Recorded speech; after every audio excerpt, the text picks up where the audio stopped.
In 1920, you could walk into a hardware store in Chicago and buy a machine gun easier than a bottle of whiskey. No paperwork, no questions, just cash on the counter. But the real weapons gangsters carried were not the ones you have seen in the movies. Number 18 on this list was so well disguised that police never found one during a pat-down. And number 7 was designed by a rogue gunsmith who served 0 days in prison for building it. These 25 weapons were engineered for one purpose: to be invisible until the moment they were not. Before we start, hit that subscribe button, because what you are about to learn rewrites everything Hollywood taught you about the Prohibition underworld. Let us count down the 25 hidden weapons that vanished from history. Number 25, the collar stay stiletto. Before airport security existed as a concept, the men of Prohibition-era organized crime understood that a knife did not need to look like a knife.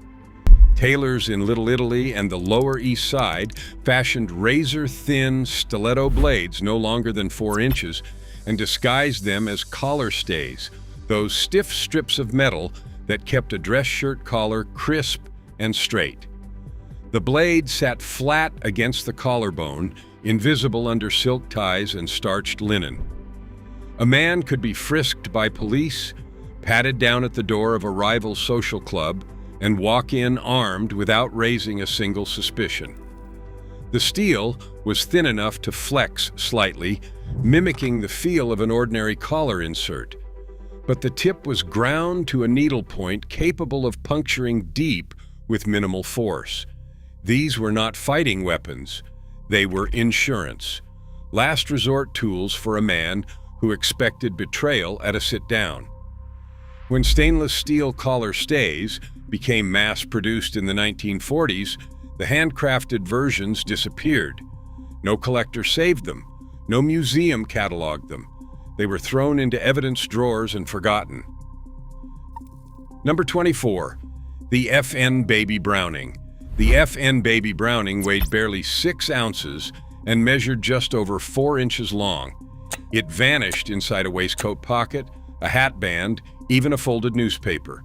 The round it fired was almost laughably small, a 50-grain bullet moving at about 760 feet per second. But at point-blank range, across a card table or inside a sedan, it was lethal. It cost about $15 in 1925, cheap enough for any low-level bootlegger to carry 2. One for the pocket, one taped behind the dashboard. When the National Firearms Act of 1934 changed everything, many of these tiny pistols were tossed into rivers, buried in basements, and lost to time. The ones that survive today sell at auction for thousands, relics of a world where a weapon the size of a cigarette case could end a conversation permanently. Number 23, the SAP glove. Not every hidden weapon fired a bullet. The SAP glove looked like an ordinary pair of leather driving gloves, but sewn into the knuckle area was a pouch filled with lead shot or powdered steel. A punch thrown with a SAP glove landed with roughly 3 times the force of a bare fist. Enforcers in every major American city wore them to collect debts and settle arguments that had not yet escalated to gunfire. The beauty was deniability. A cop sees leather gloves in your coat pocket and thinks nothing of it. Manufacturers in the garment districts produced them quietly alongside ordinary work gloves. By the 1950s, SAP gloves became curiosities. The last known original sets surface occasionally in estate sales, the lead shot still rattling inside cracked leather. Number 22, the Colt Model 1903 Pocket Hammerless. This was the concealed carry king of the entire Prohibition era. Designed by John Browning and produced by Colt, the Model 1903 chambered in .32 caliber ACP was not actually hammerless. The hammer was hidden inside the slide, creating a smooth, snag-free profile that slipped in and out of coat pockets without catching on fabric. Al Capone reportedly carried one. Bonnie Parker allegedly taped one to her thigh. Pretty boy Floyd kept a Model 1903 on his person when robbing rural banks across the Midwest. The pistol held 8 rounds and weighed just 24 ounces loaded. In an era when most handguns were bulky revolvers with exposed hammers that snagged on every pocket lining, the Model 1903 was a revolution. It cost about $20 new in 1925. Colts sold hundreds of thousands, and a significant number wound up in the hands of men whose occupations did not appear on any tax return. Number 21. The lead-lined fedora. Every gangster wore a hat. That was not style, that was armor. Certain hat makers in Chicago, particularly along Maxwell Street, offered a discreet service. They would line the crown of a felt fedora with a thin sheet of lead or steel, turning a $3 hat into a makeshift helmet. The purpose was not to stop a bullet. It was to survive a blackjack strike to the skull, the most common form of ambush in the backroom disputes of the era. A blow that would crack bone instead bounced off the reinforced crown, giving the wearer time to draw his own weapon.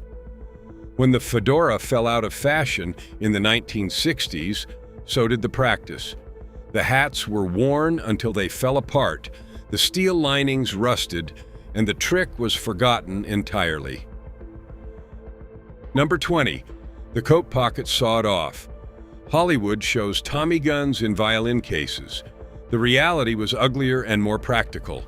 Gangsters who needed serious firepower in close quarters favored double-aught shotguns cut down to barely 12 inches of barrel, with the stock sawed to a pistol grip. The result fit inside a heavy winter overcoat pocket or under a long duster. Loaded with double-aught buckshot, each trigger pull sent 9 lead balls the size of a .33 caliber round screaming outward in a spreading pattern. At 10 feet, it was devastating. At 30 feet, it was still terrifying. Joe Bonanno, who ran one of New York's 5 families from 1931 to 1968, reportedly kept one in his car at all times. The sawed-off became so associated with criminal activity that the National Firearms Act of 1934 specifically regulated short-barrel shotguns, imposing a $200 tax on every transfer. In 1934 dollars, that was the price of a decent used car. The law effectively killed civilian possession overnight. First pattern break. Here is where things get interesting. Before 1934, America had almost no federal gun laws. A teenager could order a Thompson submachine gun through the mail from a catalog. Hardware stores stocked dynamite next to the nails. And the men running bootleg liquor empires exploited this freedom with an ingenuity that borders on engineering genius. What you are about to see on this list are not just weapons. They are solutions to a very specific problem. How do you carry something lethal into a room full of people who want to kill you first without anyone knowing you are armed? Number 19. The newspaper gun. In cities where every man carried a folded evening paper under his arm, the newspaper became the perfect holster. Gangsters would fold a broadsheet around a snub-nosed revolver, gripping the paper naturally with the barrel pointed forward. The hand holding the paper also gripped the pistol through the newsprint. At close range, the shooter simply squeezed the trigger through the paper.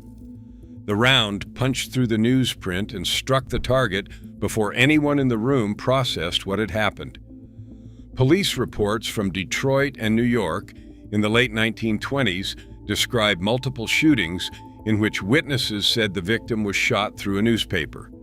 The paper burned or tore apart instantly, leaving no real evidence of the concealment method. It was disposable, untraceable, and required zero modification to the firearm. You could not arrest a man for carrying a newspaper. Number 18. The belt-buckle derringer. Specialty gunsmiths in the Midwest, men who advertised in the back pages of sporting catalogs, produced small derringers designed to mount directly behind oversized belt buckles.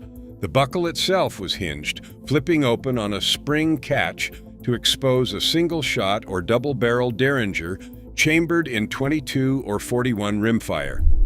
A man standing with his hands on his hips looked relaxed. In reality, his thumb was on the release. This was a form of concealed carry that relied on simple assumptions about what people would check. Police officers conducting pat-downs ran hands over arms, legs, and waistbands, feeling for holstered pistols. Almost none of them thought to examine the belt buckle itself. Production numbers were tiny, perhaps a few hundred over the entire decade.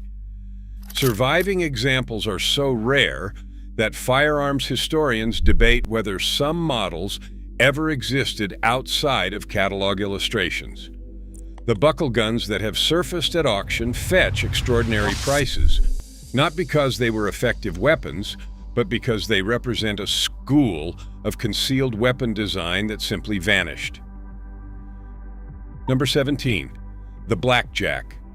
For pure simplicity, nothing matched the blackjack. A leather pouch filled with lead shot attached to a flat spring handle and small enough to fit in a trouser pocket.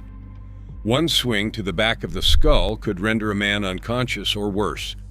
Enforcers in every major American city carried them daily.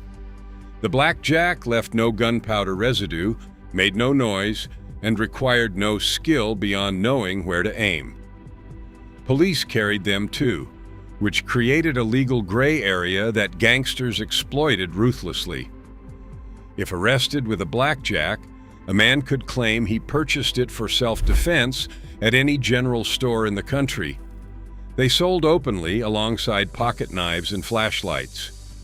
By the 1940s, laws began restricting their sale. Today, blackjacks are illegal to carry in most American states, and the original handmade versions from the Prohibition era are nearly impossible to find. Number 16.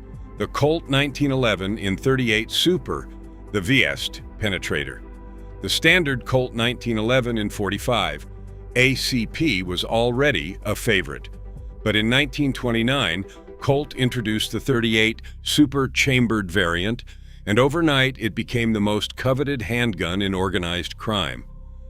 The reason was brutally simple. The .38 Super round traveled roughly 1,300 feet per second, fast enough to punch through the early bulletproof vests that some gangsters and lawmen had started wearing.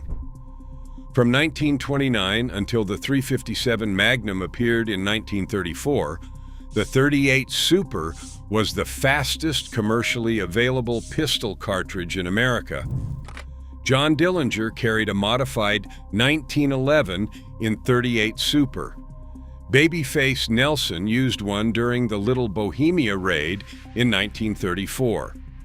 Hyman Lebman, a Texas gunsmith, converted several into fully automatic pistols with extended magazines and forward grips, creating what he called the baby machine gun. These converted pistols were concealable, devastating, and technically legal to own until the National Firearms Act shut the loophole. Lebman was never prosecuted for building them. Number 15. The razor in the hat band. A straight razor folded into a hat band was standard equipment for street-level enforcers who could not afford pistols or who did not trust them. The razor sat flat against the inner brim of a derby or bowler hat. Removal took less than 2 seconds. In the crowded, sweat-soaked back rooms of Harlem, numbers rackets, and South Side policy operations, the razor was faster than any firearm. It required no ammunition, no maintenance, and no permit. A good straight razor cost 50 cents in 1925. Some men carried two, one in the hat and one in the boot. The wounds inflicted were horrific but rarely fatal, which actually served the enforcer's purpose. A dead man cannot pay his debts. A man with a long scar across his cheek remembers forever. By the time disposable safety razors replaced straight razors in the 1950s, the tradition of carrying one as a weapon disappeared with the tool itself. Number 14. The pineapple bomb. Chicago in the late 1920s earned a grim nickname, the pineapple primary. The pineapple in question was not fruit. It was a fragmentation grenade from the First World War, surplus and readily available on the black market for as little as $5 apiece. Gangsters used them to bomb polling places during the corrupt 1928 primary elections, to toss them through the windows of rival speakeasies, and to drop them on the porches of witnesses who refused to stay quiet. Between 1927 and 1929, Chicago averaged nearly 2 bombings per week. The pineapple grenade was small enough to carry in an overcoat pocket. You pulled the pin, counted to 3, and threw. When the surplus supply dried up, the bombing stopped almost immediately. The weapon was adopted because surplus made it cheap. When supply ended, so did the era. Number 13. The vest pocket revolver. Before semi-automatic pistols dominated, tiny revolvers chambered in .22, short or .32, Smith & Wesson filled ankle holsters and vest pockets across the underworld. The Iver Johnson safety automatic and the Hopkins and Allen range of pocket revolvers cost between $3 and $8 in the 1920s, making them disposable. A trigger man could use one for a close-range job and drop it in a storm drain on the walk home. These revolvers were not accurate beyond about 10 feet, and they carried 5 shots at most. Accuracy was irrelevant when the barrel was pressed against someone's ribs under a restaurant table. Iver Johnson alone produced over 1 million small frame revolvers between 1900 and 1940. Where those million guns went is anyone's guess. Most were never registered, never recorded, and never recovered. Second pattern break. Controversy incoming. Here is something the history books sanitize. The relationship between weapons manufacturers and organized crime during Prohibition was commercial, not adversarial. Thompson submachine guns were sold through legitimate dealers.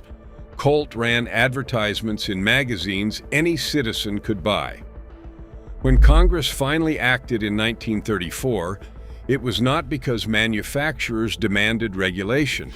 It was because a mob hit man's stray Thompson rounds killed a baby during a drive-by in Harlem in 1931, and the public demanded action.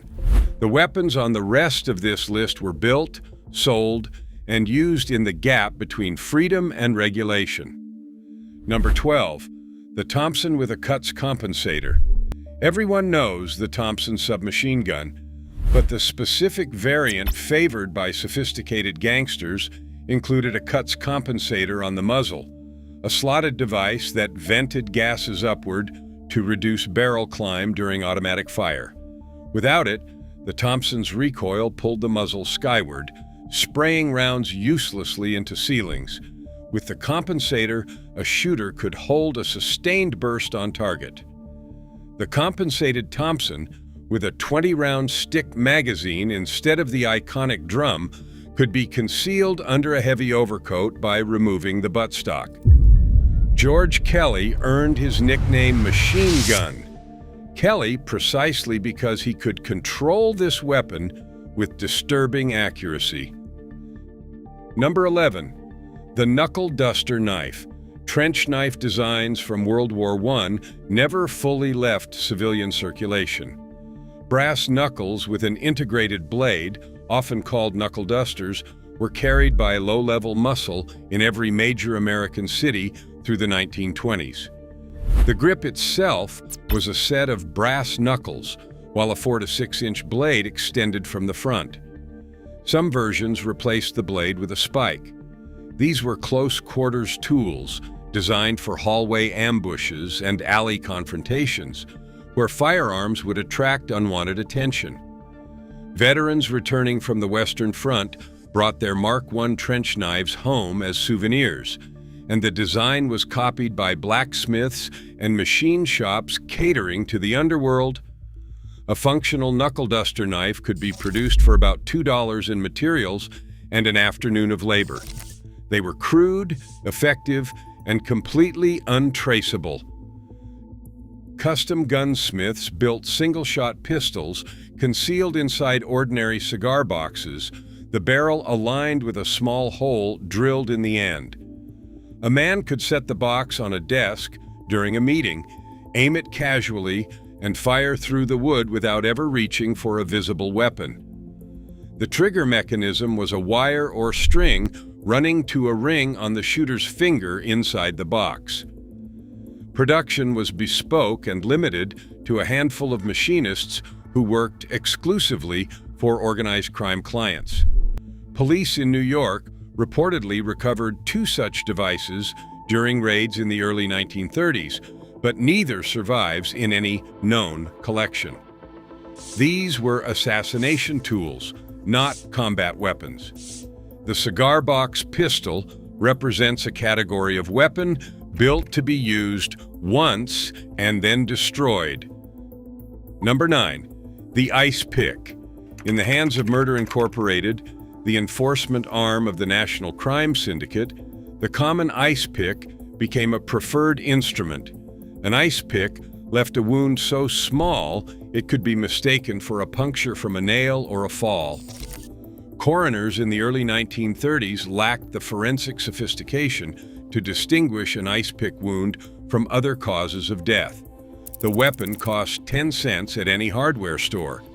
It fit inside a rolled newspaper, a coat sleeve, or a trouser pocket. A gunshot brought witnesses and police. An ice pick in a crowded subway produced a dead man who slumped in his seat and was not discovered until the end of the line. When modern forensic pathology improved in the 1940s, the ice pick fell out of favor. Number 8. The whittled soap gun. John Dillinger did not actually carve a gun from a bar of soap and bluff his way out of the Crown Point jail in 1934. Or did he? The story remains one of the most debated episodes in American criminal history. What is documented is that Dillinger escaped from what authorities called an escape-proof facility, and the weapon he reportedly used, whether carved from soap or wood, was blackened with shoe polish to resemble a Colt automatic. Guards surrendered their own weapons. The real genius was the understanding that a weapon does not need to function. It only needs to be believed. The psychological weapon, the fake gun, designed to exploit fear rather than inflict harm, is perhaps the most creative entry on this list. Hyman Lebman ran a gun shop in San Antonio, Texas, and what he built there changed the arms race between gangsters and law enforcement. Lebman took standard Colt 1911 pistols and converted them to fully automatic fire, added extended magazines, and attached custom forward grips. He also modified Remington Model 11 shotguns into short-barrel automatics. His clients included John Dillinger, Babyface Nelson, and other members of the Dillinger Gang. Lebman sold these weapons openly through his shop, advertised his services, and was never charged with a crime until the National Firearms Act of 1934 made his modifications illegal. Even then, he received only a suspended sentence. Lebman converted weapons were terrifyingly effective. A fully automatic Colt 1911 with an extended magazine could empty 20 rounds in under 2 seconds. Several of these converted guns survive in FBI and museum collections. They remain some of the rarest and most dangerous artifacts of the Prohibition era. Third pattern, break. Here is what most people miss about gangster weapons. The arms race was not between criminals.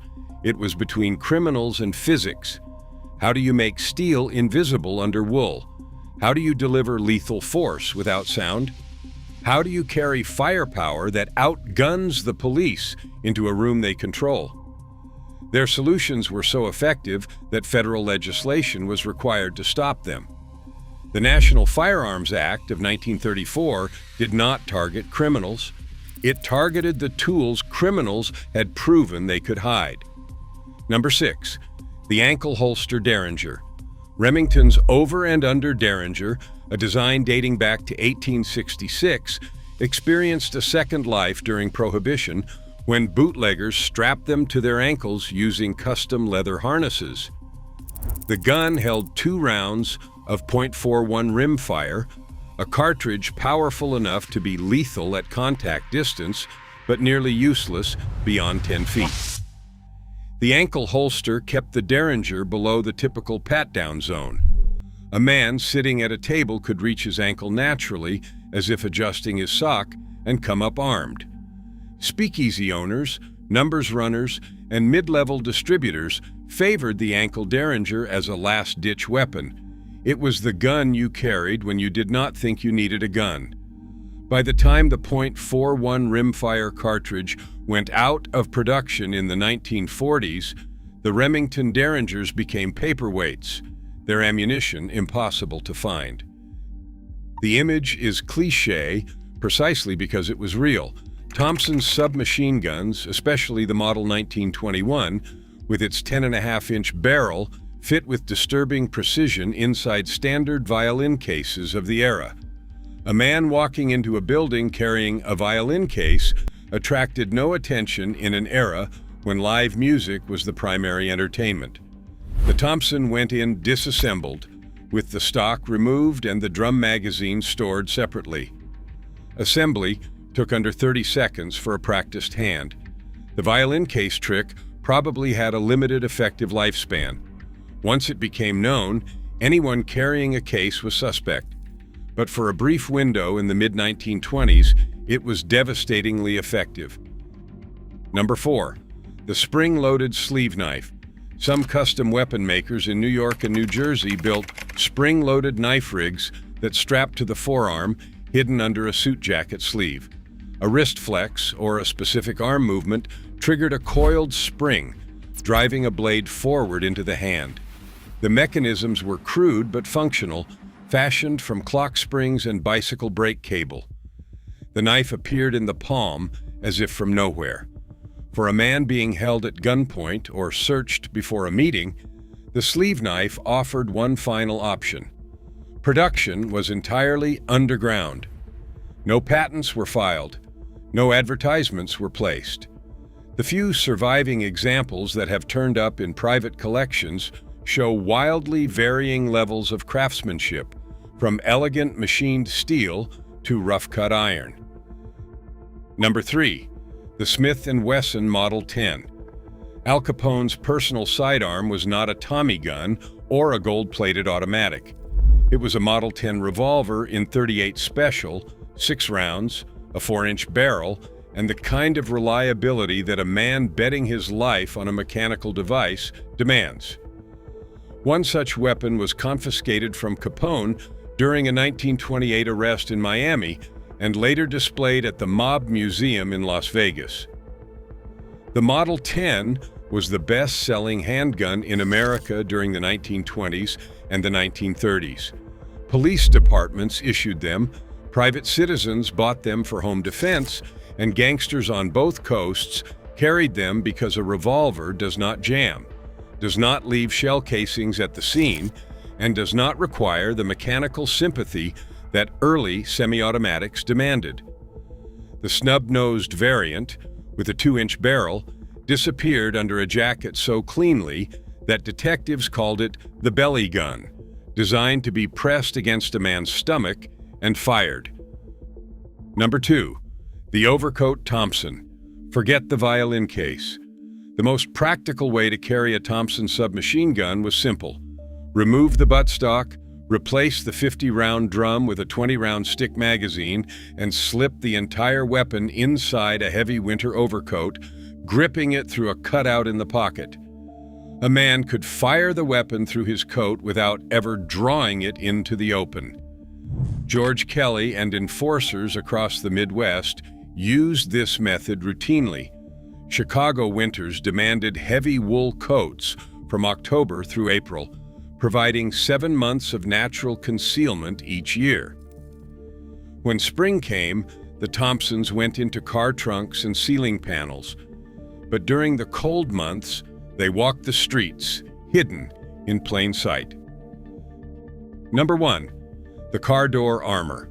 The most hidden weapon of the Prohibition era was not carried by a man. It was carried by a car.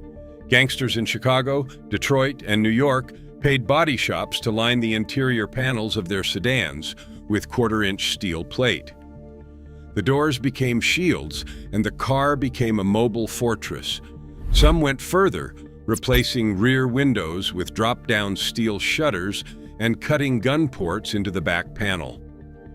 Al Capone's 1928 Cadillac was armored with steel plating throughout the body and fitted with a combination locked gun compartment behind the rear seat. From the outside, it looked like any other luxury sedan rolling down Michigan Avenue. The police had nothing that could match it. Their standard-issue revolvers could not penetrate the doors, and their patrol cars had no armor at all. For a brief period in the late 1920s, organized crime possessed mobile weapons platforms that outclassed anything in law enforcement's inventory. When the FBI acquired its own armored vehicles in the mid-1930s, the advantage evaporated. But for nearly a decade, the armored car was the ultimate hidden weapon, a rolling arsenal disguised as a Sunday drive. Every weapon on this list represents a problem someone solved with steel, leather, and nerve. The collar stay that hid a blade, the belt buckle that hid a gun, the overcoat that hid a submachine gun, the car that hid an armory. When the National Firearms Act passed in 1934, these designs disappeared. The gunsmiths closed their shops, and the most creative period of concealed weapon engineering in American history became a footnote. Now you know what they carried. Share which one surprised you most in the comments.